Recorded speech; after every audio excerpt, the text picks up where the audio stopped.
Salut tout le monde, c'est Romain et bienvenue dans ce nouveau Takeout. Je ne suis pas tout seul pour aborder ce nouveau podcast, nouvel épisode aussi. On n'a encore jamais fait ça, je dis on, mais le petit jeu, ça va être qu'on va se présenter les uns les autres, mais je vais d'abord commencer par Augustin qui va venir présenter Manuel et ensuite Manuel qui présentera Romain et Romain qui présentera Augustin. On est trois. Quand tu dis dans Romain, ce podcast, c'est toi. c'est moi, je parle à la troisième personne. Comme Alain Delon. D'accord. Exactement, j'ai Ok. un ego, tu sais, un petit peu surdimensionné, Manuel. Ok. Alors, Augustin, que vous avez vu de temps en temps sur la chaîne, Augustin, à toi de présenter Manuel dans un premier temps.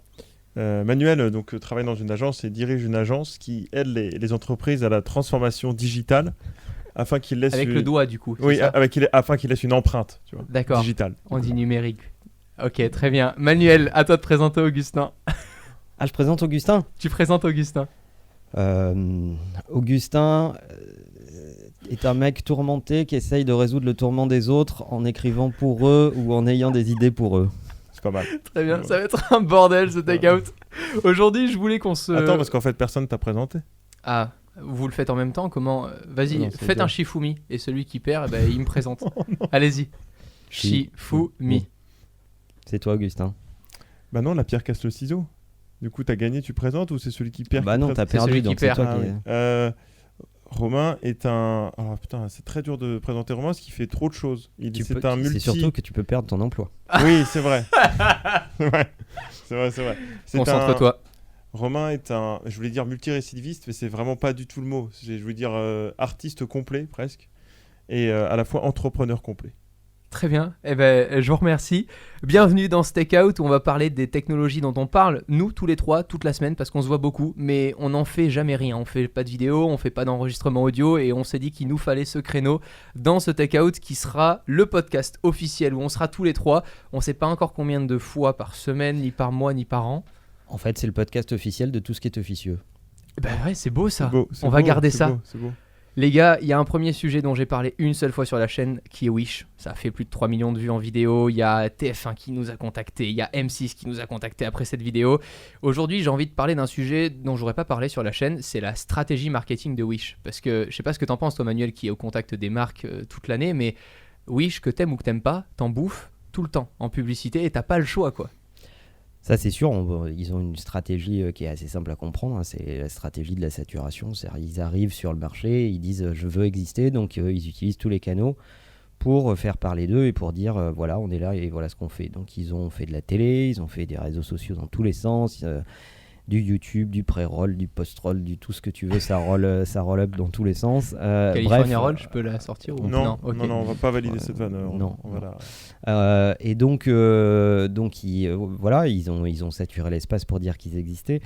Moi, je suis de la famille de pensée qui est convaincue que on peut pas se substituer au produit. Donc la com, elle a beau être formidable, elle a beau être très présente, etc. Ok, elle va rentrer dans la tête des gens, sauf que quand tu auras essayé le service, soit le service te plaît et tu vas aimer Wish, mais si tu es déçu du service, c'est pas parce qu'on va te rabâcher Wish dans tous les sens que tu vas en devenir fan à force de l'entendre. Et comme je suis convaincu que Wish est un service de merde, je pense que ça ne va pas durer très longtemps. Alors justement, malgré cette omniprésence, peut-être qu'il y en a qui habitent encore dans une grotte et qui n'ont jamais entendu parler de Wish. Augustin, est-ce que tu peux nous résumer ce qu'est Wish ? Wish, qu'est-ce que c'est? Alors, Et pas We Wish ou A Merry Christmas. Non, Ok, non plus. Ok. Wish, c'est un peu la farfouille, mais en application en fait. La farfouille. C'est Tu sais, vraiment ça. J'ai envie de rajouter l'effet audio. Bonjour et bienvenue à la farfouille. La farfouille, tu gagnes et C'est tu ça. fouilles. Ok, d'accord, C'est très bien. un nombre de résolutions incalculable. On vous fait croire que C'est quoi? C'est une application, un site internet? C'est les deux, je pense, mais c'est avant tout une application. Vous pouvez commander des objets qui vont vraiment du câble Lightning pour votre iPhone jusqu'au Sextoy, bonnet de bain bonnet et de jusqu'au bain, sextoy. Tout ça, bien évidemment, j'ai du mal à dire ce mot, en provenance de Chine et à très peu coût. Ça veut Alors, rien très bas dire coût. de tout. À très bas coût, c'est très ouais, bas c'est coût. mieux Ouais. que très peu coût. C'est C'est vraiment... très peu cher ou très bas coût, C'est mais ça, mais il va falloir le choisir. mix des deux n'existe pas. En règle générale, on reçoit des faux, hein, d'ailleurs, il faut quand même le savoir. Alors On reçoit justement, des faux là, produits. là j'ai face à moi la définition du fondateur de Wish qui est Peter Skulzlewski, voilà, je pense que je vais le dire à peu près correctement, mais au pire c'est pas très grave vu le nombre de Il t'en marques voudra qui pas. se font déglinguer sur son site. Il a exprimé dans une interview en fait qu'au départ Wish C'était une volonté pour créer une plateforme de vente en ligne, mais qui ressemblait à un jeu vidéo. Alors c'est un peu ce que tu dis, Augustin, quand tu dis que c'est la farfouille. En fait, Wish aujourd'hui, ils avaient au départ, d'après le fondateur, j'ai entendu ça dans une de ses interviews, il disait qu'il avait envie que les gens aillent acheter en s'amusant. Et en fait, c'est vrai que quand tu es sur Wish, t'es pas forcément là parce que tu cherches quelque chose en particulier.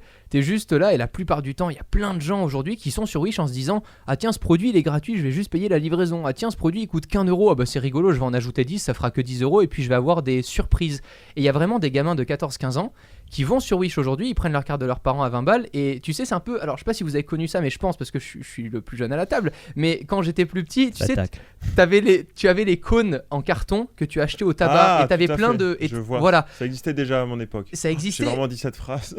Tu vois, mais du coup, à l'époque, t'avais déjà un truc que tu payais 10 balles et tu savais pas ce qu'il y avait dedans. Les pochettes surprises. Qu'est-ce que tu penses justement de cette stratégie et de la définition du fondateur, Manuel ? La définition du fondateur, il s'en sort bien. La réalité, s'il veut être honnête, c'est qu'il devrait dire qu'il vend des produits pas chers et qu'il les rend le plus accessibles possible à tout un tas de gens. Moi, ce qui m'ennuie dans cette affaire, c'est que c'est le temple, c'est le temple de la consommation, c'est ce que fait de pire la société de consommation dans laquelle on est, c'est-à-dire c'est la volonté d'acheter pour acheter. Les gens n'achètent pas parce qu'ils ont besoin d'un truc, ils n'achètent pas en se disant tiens, est-ce que c'est un produit durable ou est-ce qu'il va falloir que je le change régulièrement, ils n'achètent pas en se disant quels sont les critères écologiques de ce produit. Donc c'est l'antithèse de la consommation raisonnée, c'est la consommation boulimique. Je dois acheter vite et ça me soulage. Et comme c'est que des trucs à 1€, je peux acheter beaucoup, etc. Alors quand tu parles de surprise, la surprise c'est surtout la livraison. Ça c'est sûr. On n'a pas forcément ce qu'on veut et ce qu'on a commandé. Mais surtout il y a toute une histoire de c'est moins 50% pendant 2 minutes. Dépêche-toi d'acheter. Ouais, et puis on scroll, c'est fini. Il faut vite cliquer, etc. On est dans le summum effectivement du... Et ça adresse souvent des gens avec un pouvoir d'achat limité. Enfin, on va pas faire de caricature, mais enfin quand même. Oui, le mec qui a la possibilité d'aller chez Louis Vuitton pour s'acheter un super sac, il va pas aller chez Wish en essayant de le trouver moins cher, quoi. Ça va pas avec, quoi. Si le mec veut acheter un sac Vuitton et son premier réflexe c'était d'aller sur Wish, il a un problème plus profond, je pense. Et donc c'est terrible parce que ça surfe sur une partie de la misère du monde, quoi, en fait. La misère entretient la misère, quoi. Mais du coup, est-ce que ça procure quelque chose ? Est-ce que tu penses que ces gens-là, quand ils achètent sur Wish, et le fait d'acheter, est-ce que ça te procure comme un pic d'adrénaline ou comme, tu sais, comme ce que procure le sport ? Tu vois, quand tu fais du sport et que...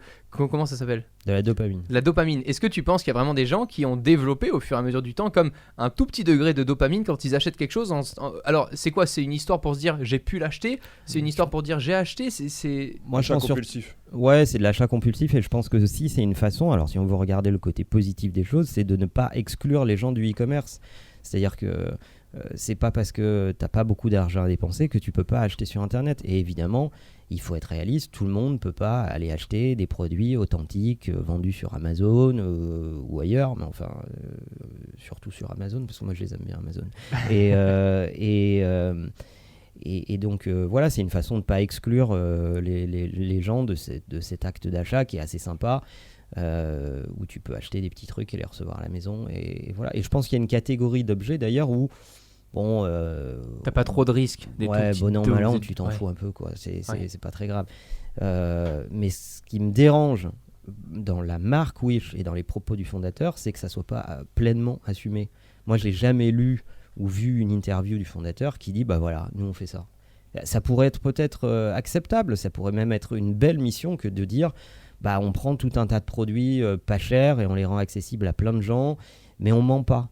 Et on règle les histoires de copies. Combien de fois on a tous vu des vidéos sur le web où le mec croit acheter des AirPods. Alors le mec qui achète est déjà un peu naïf à la base, et puis il reçoit des trucs gros comme un iPhone. Enfin, tu vois, c'est ce qui est très dur, surtout, je pense, à comprendre pour le public, c'est il y a tellement de produits différents que les gens me disent ah ouais, mais j'achète du Wish. Et en fait, non, t'achètes pas du Wish. Wish est une plateforme comme Uber. Et demain, si t'aimes pas un chauffeur Uber, ça veut pas dire que tu n'aimes pas Uber. Et là, les gens ont beaucoup de mal à comprendre, en fait, parce que je pense que justement, il y a une mauvaise explication du fondateur et même de la communication en général. Comment ça se fait que autant de vendeurs peu scrupuleux débarquent comme ça sur une plateforme et ont l'international ouvert, quoi. Toutes les valves sont ouvertes, tu livres où tu veux dans le monde.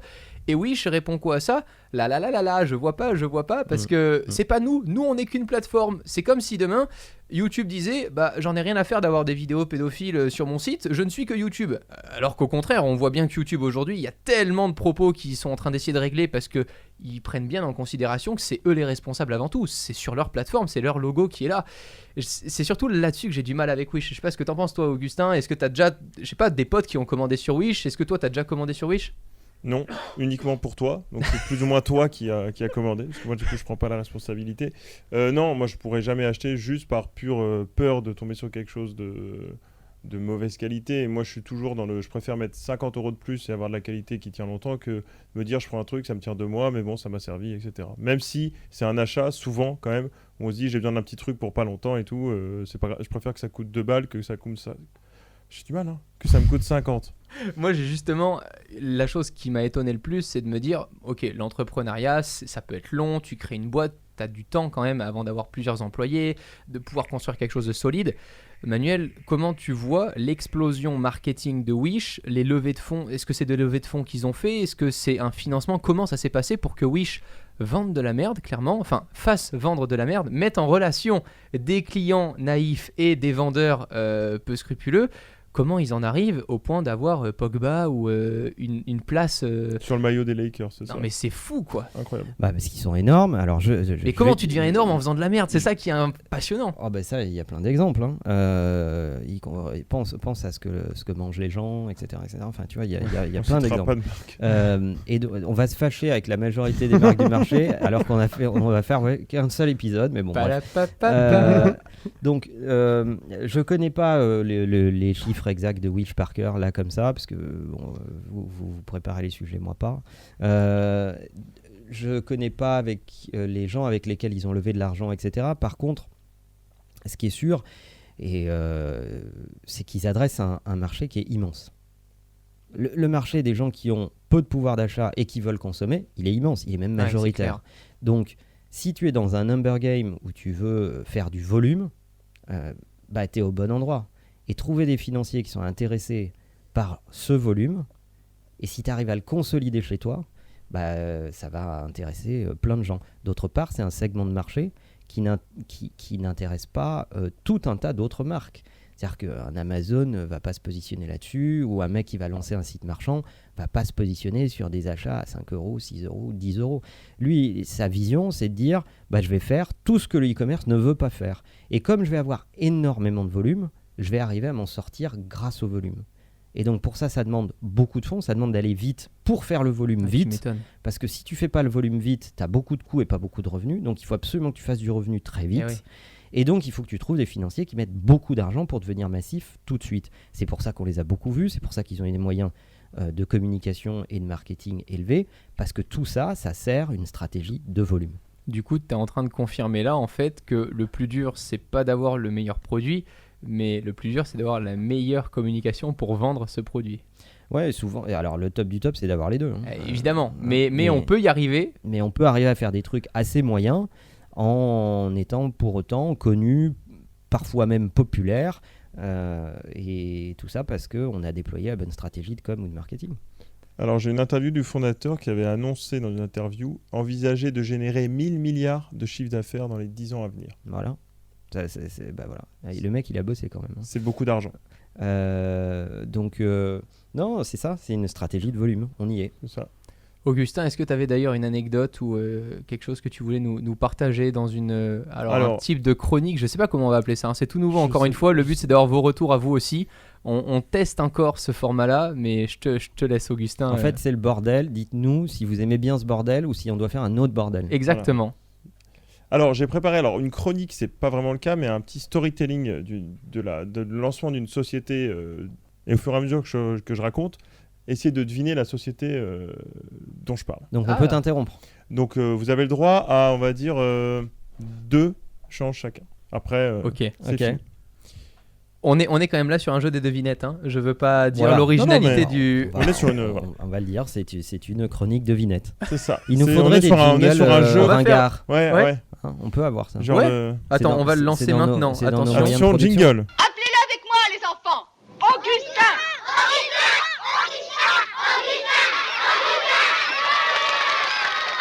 Alors, l'histoire de cette société, je vais le prendre avec une voix un peu De papa qui a 3 enfants avec Ouais. un Renault Espace. Ok, Ouais, sauf que- c'est ouais. parti. Alors, l'histoire de cette société, elle commence donc au Danemark avec un menuisier qui s'appelle Olli Kirk Christiansen. C'est Lego. Voilà, il est bien renseigné. Ça y est, Mec, j'ai mais tué t'es le gars. imbattable, mais il est insupportable. Bon, bah, vas-y, fini. au moins. Danemark, Fini. t'es obligé, Voilà. t'as gagné. Non, j'aurais pas dû dire le nom peut-être, si.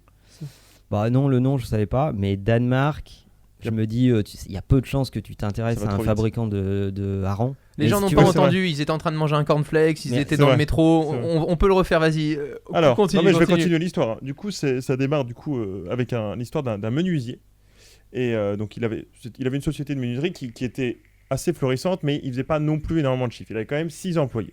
Ça démarrait tranquillement, mais ça va bien changer, puisqu'en fait, il y a la crise économique de 1929, et du coup, il perd tous ses clients. Et en plus, le mec a le mauvais karma, genre son entrepôt brûle. Donc, comme c'est un menuisier qui a Ah, beaucoup chouette. de bois, Ouais. évidemment, ça brûle. Ce qu'on appelle l'effet Notre-Dame. Il a Je sais donc... pas comment enchaîner là-dessus. Moi non plus, hein, j'ai pas sûr. Donc après, ils ont dû enchaîner parce qu'il faut quand même reconstruire. Il reconstruit son entrepôt, mais continue tout seul avec l'un de ses fils. Et pour réaliser des économies d'échelle, j'utilise des termes assez poussés, il se lance plutôt dans la fabrication de petits objets de bois, donc des escabeaux, des socles de sapins de Noël. Ça, c'est pas une mauvaise idée. Je suis sûr que tu peux en vendre beaucoup de ça. Des socs de sapin de Sapins de Noël. Noël. Ouais. Ouais, Ouais. ouais. Bon, on va... ouais. Vas-y, lance-toi. non, Et donc, il commence aussi du coup à fabriquer des petits jouets en bois avec des petits animaux, des petites voitures. Après, en 48, c'est le retour du mauvais karma. Son entrepôt rebrûle. Le mec, karma de feu, très très triste. Et du coup, il se dit bah, qu'est-ce que je fais? Il reconstruit tout. Mais Et- il embauche des pompiers. Non, et d'ailleurs, pour l'anecdote, il fabriquait des petits camions de pompiers. C'est vrai? C'est horrible. Et du coup, ils reconstruisent et ils investissent du coup dans une presse à injection de plastique. Et à ce moment-là, ils se disent ah, il y a un mec aux États-Unis qui a fait des petites briques qui s'emboîtent, on va faire les mêmes. Et du coup, ils se lancent dans la fabrication de ces petites briques. Et là, c'est le début Qui s'emboîte. qui s'emboîtent. Et c'est le début de Lego comme ça. Ce que je ne savais pas du coup, c'est que c'est pas du tout une idée de la boîte du Danemark. C'est un Américain qui a inventé ça, qui s'est d'ailleurs suicidé sans savoir que son invention allait cartonner. C'est vrai, je crois qu'il y a une polémique parce que le système de fixation de la boîte américaine n'est pas exactement le même. Justement, en fait, au début c'était la même chose, Ouais. et en 48 ils ont évolué et ils ont mis le système qui est dessous les petits tubes afin que tout s'emboîte ensemble. Et à ce moment-là, c'est devenu Lego, et là ça pouvait être déposé parce que c'était plus le même système de fixation. Donc Ouais. là, on vient d'avoir une chronique, mais qui n'avait rien à voir avec Non, Wish, on c'est est ça. d'accord. Aucun. Aucun C'était en rapport. fait c'était Aucun rapport. c'était Moi, une devinette, c'était une aparté, très bien. voilà. Je soupçonne Augustin d'instrumentaliser ce podcast Ouais. pour pécho. Ah, C'est-à-dire pour que, pécho Mais pas il du veut tout. faire sa petite chronique intello, etc. je suis pas Léo Duff, déjà. Il veut- Ça balance tellement fort. Les gars, en tout cas, vraiment, je trouve ça trop cool d'avoir échangé sur ce premier sujet. On va se retrouver très vite puisque on va continuer d'enregistrer sur un autre sujet qui paraîtra prochainement. Suivez ça. Laissez-nous vos avis sur ce podcast-là. Et avant de terminer, j'aimerais, je pense, terminer les take-outs. Vous me direz encore une fois ce que vous en Ouais. pensez. Par des citations. Oula. Voilà. Et pour, je pense, clôturer ce take-out qui parle de Wish, je pense qu'il n'y a qu'une seule règle que le fondateur de Wish a compris, c'est mettre l'argent du client dans sa poche. Ça, c'est sûr. Voilà. C'est Et de- c'est c'est une de qui citation voilà, À qui est dans le film Le Loup de Wall Street. Attends, j'allais faire une vanne en disant il va prendre une citation du Loup de Wall Street. Ah, évidemment, c'est roman. C'est roman en même temps. À très vite. Prenez soin de vous. Ciao tout le monde. Dites pas au revoir. Bah non. Ah non, on n'est pas chez nous. Bah non, on n'est pas chez nous, on est chez toi. Romain. D'accord. D'ailleurs, on est bien parce qu'on est en chaussettes. On le dit pas, mais on est en chaussettes.